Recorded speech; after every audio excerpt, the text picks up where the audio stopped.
शरीरं संस्कारसमोजो सुदर्शन हास्यं परिगृहेयाते क्लेशमात्रकाम् उद्यपाने मद्यपाने राजद्वारे पितागृहे अज्ञा विना न गच्छतं पतिव्रतपरायणे। हे पतिव्रते चित्त के अनुसार तुम अपना चित्त रखती हुई सदा ही हमारी आज्ञा का पालन करना और पतिव्रता धर्म में तत्पर रहने का प्रयत्न करती रहना। साथ ही शरीर का श्रृंगार करके समाज में किसी उत्सव में दूसरे के घर में मेरी अनुपस्थिति में कभी मत जाना तथा पर पीड़ा शरीर संस्कार समोज्जुतम दर्शनम हास्यम परगृहे यानम यजते न प्रेषितम भातृकः उद्याने मद्यपाने च राजद्वारे पितागृहे सदा सर्वमिमं हे पतिव्रते देवी, मेरे चित्त के अनुसार ये पूछ रहे हैं, ये आपसे अब वचन ले रहे हैं कि आप इनके वचनों को सुनिए। हे पतिव्रते देवी, ये बोल रहे हैं भैया जी कि मेरे चित्त के अनुसार मेरा जो भी मन कह रहा है उसके अनुसार मेरा आज ये खाने का मन कह रहा है, आज हमारे पकौड़ी खाने का मन है।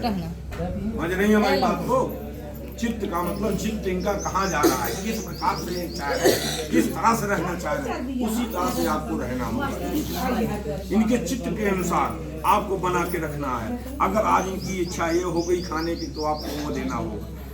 आज इनकी इच्छा हो गई कि चलिए आज हम आप घुमाएं, तो बिना मन बने आपको साथ में जाना होगा। हाँ, जब आप कहीं साथ में जाएंगे, एक दूसरे का साथ बनाएंगे, तो एक दूसरे में क्या मन में चल रहा है, एक दूसरे के मन में क्या चल रहा है, किस बात को चल रहा है। भैया हाथ जोड़ करके निवेदन है कि कहीं शब्द इधर से उधर न हो जाए। आप लोग शांत रहिए, वचन को सुनिए। आप हाँ ठीक कोई बात नहीं। हमको आदमी की आवश्यकता है, हमें चमका पेड़ महुआ छोटा चल के भी शंकर भगवान की जय। इनके चित्त के अनुसार आपको चलना होगा। इनको क्या आवश्यकता है, कहाँ जाना है, कहाँ रहना है, किस तरह से रहना है। एक बात ध्यान में रखना बेटा, जब भी आपका पति सामने आए आप उसको एकदम तैयार मिलना। ध्यान रखिएगा, एकदम समझ रहे ना। दो टाइम आप एकदम अपने श्रृंगार को साफ पति के खाते हो और पति के खाते हो। उसके बाद आप बीच में किसी भी प्रकार से रहिए, कोई दिक्कत नहीं है। किसी के आने पर मत तैयार रहिए, कोई दिक्कत नहीं है। मगर जब भी आपका पति आए घर पर रहे और तब आप जो है श्रृंगार से सहित रहिए, तब अपने पति को एकदम प्रेम पूर्वक रहिए। उसके साथ जो कहे उसको आप बनाइए, खिलाइए, उसको अपने चित्त के अनुसार, ठीक है ना। और पतिव्रता जाने जो पति का व्रत है, इसी को करने से ही उसको लाभ मिलेगा। आपके शरीर का श्रृंगार जो है समाज में उत्सव को ही हो रहा है और दूसरे के घर में अनुपस्थिति इनकी है तो नहीं जाना। घर में पड़ोस में उत्सव हो रहा है, ढोल नगाड़े बज रहे हैं या किसी भी प्रकार सत्यनारायण कथा हो रही है, अगर आपका पति घर में नहीं है, उसकी अनुमति नहीं है, सास कितनों का है मर जाएगी नहीं टाइम ना, बिना हम अपने पति के लिए हम नहीं जा सकते। ठीक है माता जी, आप चले जाइए, प्रसाद को लाइए, मैं प्रसाद पालूंगी। अगर पड़ोस में है, सुनाई पड़ रहा है, तो आप बैठ करके किसी ऊंचे स्थान पर भगवान के शब्दों को सुनिए, ठीक है ना। मगर वहाँ जाने की आवश्यकता बिना पति की आज्ञा के नहीं है, क्योंकि और जैसे दूसरों के घर मेरी अनुपस्थिति में नहीं जाना है, पुरुषों के साथ हास परिहास नहीं करना है। जैसे बहुत सुंदर पति है, तो बंद करा दीजिएगा।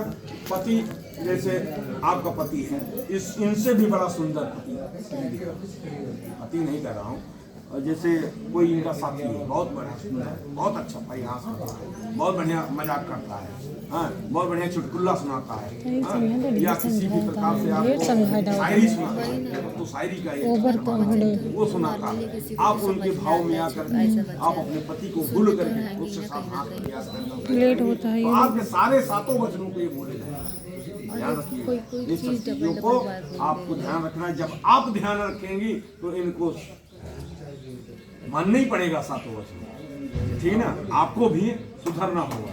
अब जैसे आपके पिछले कोई रहे होंगे, मैं नहीं कह रहा हूँ होते या रहे होंगे नहीं होंगे, तब भी अगर हैं तो उनको भी हटाने का आप दिमाग से प्रयास करिएगा, जिससे आपके दोनों परिवार में सामंजस्य बनी रहे, आप पति पत्नी एक मिसाल कायम हो, जिससे आपका परिवार एक गणना में, एक लोगों की गणना में एक हाथ फला आदमी का परिवार था, बहुत ही अच्छा था, ठीक है ना। तो इस तरह से आप लोग रहिए। या रात्रि में कहीं बाग बगीचे में आपको जाना हो रहा है, या मध्यालय के पास से समीप से निकलना हो रहा है, तो आप बिना इनकी आज्ञा से तो उस मार्ग में नहीं जाएंगे। या राजा के घर कहीं से बगल से जाना है तो राजा के घर पर भी नहीं जाएंगे आप बिना इनकी आज्ञा के, और बिना इनकी आज्ञा के अपने आप पिता के घर भी नहीं जा सकती हैं। ये सब आप बिना इनकी आज्ञा लिए आप न राजा के घर न पिता के घर बिना इनकी आज्ञा के आप जा नहीं सकती हैं। अगर ये आप बात मानती हैं तो ये आपके सातों वचनों को स्वीकार करने का स्वभाव बनाएंगे और हमेशा मानेंगे, और आपका जीवन सुखमय होगा। अगर आपको इनकी बात माननी है तो ये आपके सातों वचन को स्वीकार करें। आप मान रही हैं? ठीक, सुनाई पड़ा आपको? हाँ बोली, मतलब साइड मत लीजिए। हाँ, यानी कि ये वेद मंत्र है, ये आपको फिर उल्टा करेगा, ठीक है ना। हाँ चलिए, कन्फर्म बोले राजा रामचंद्र की जय। आचार्य जी आगे चले, बच्चों को मान लिया है इन्होंने, इसको उठाइए भैया, पांचों वचनों इन्होंने मान लिया है, इसको उठाइए अपना बगल कीजिए, समाप्त कीजिए, मिटाइए।